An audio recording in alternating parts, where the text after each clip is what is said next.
Hey, look at me for a second. What would you do if following Jesus cost you everything? Not your comfort, not your reputation, everything. Your freedom, your safety, your life, or even the life of someone you love. Because that's not extreme Christianity, that is biblical Christianity. Jesus never called you to a safe life. He called you to die. Did you hear that? He called you to die.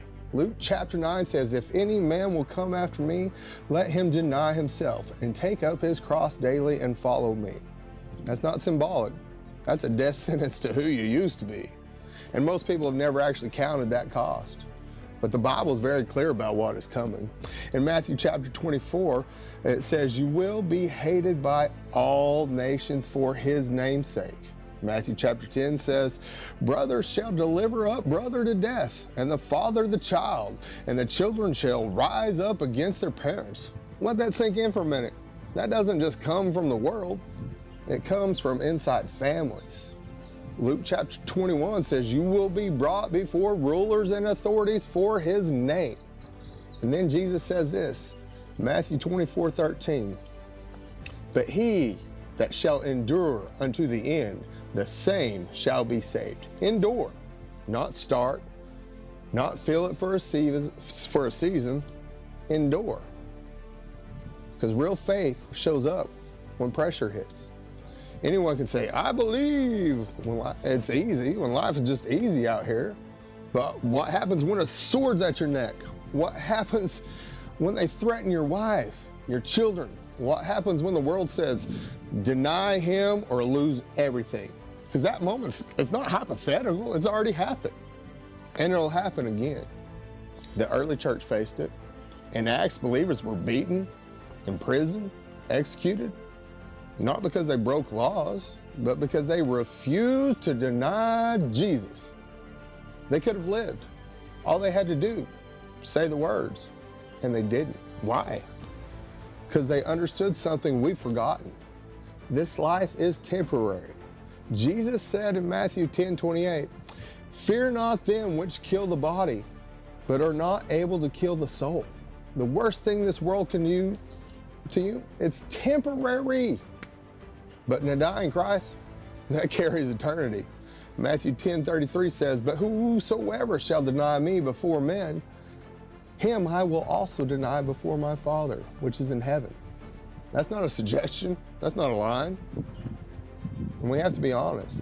Modern Christianity has not prepared people for this. We've preached comfort.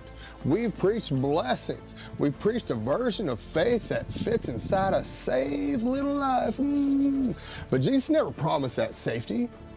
John chapter 15 says, if they have persecuted me, they will also persecute you. So this is the real question. Are you ready for that? Are you ready? Because preparation doesn't happen in that moment. It happens right now. Right now. In the quiet. In the small choices. When it's easy to compromise and you don't. When it's easier to stay silent and speak truth anyways. Because if you won't stand for Christ in comfort, you will not stand for him under pressure. Faith is built when no one is watching. So it holds when everything is on the line. So what do we do? We get rooted in his word. Not casually, not occasionally. Matthew 4:4 says, men shall not live by bread alone, but every word that proceedeth out of the mouth of God. This is life. We pray for real, not routine. Because 2 Timothy 1:7 says, for God hath not given us the spirit of fear, but of power and of love and of a sound mind. Fear is what breaks people in those moments. And fear does not come from him. When we fix our eyes on Jesus, not the world, not the threats, not the chaos. Because when your eyes are on eternity, you stop being controlled by temporary fear. This isn't about panic. This is about preparation. Because following Jesus is not just believing something, it's belonging to someone. And when you belong to him, you don't walk away. no matter the cost. So decide right now, not later, now. If everything was on the line, would you still stand? Would you still say his name? Would you still choose him?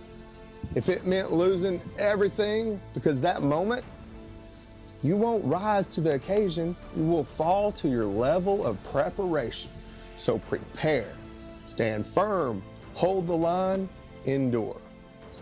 Because the same Jesus who called you will give you the strength to stand. And in the end, he wins. Give me